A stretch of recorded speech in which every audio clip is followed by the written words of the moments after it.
bây giờ giây phút hạ thảy của chiếc ghe ngo bằng sắt nước vương nhị đời Việt Nam là chính thức bắt đầu.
បង្ហាញហាត់ថា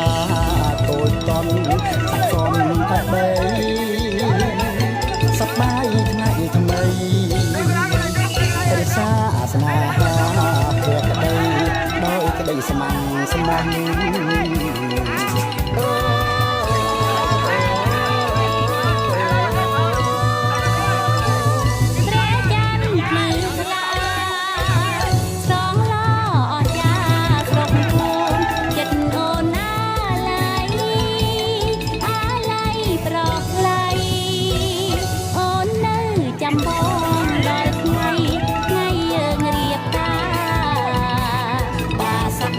ថ្លាជំ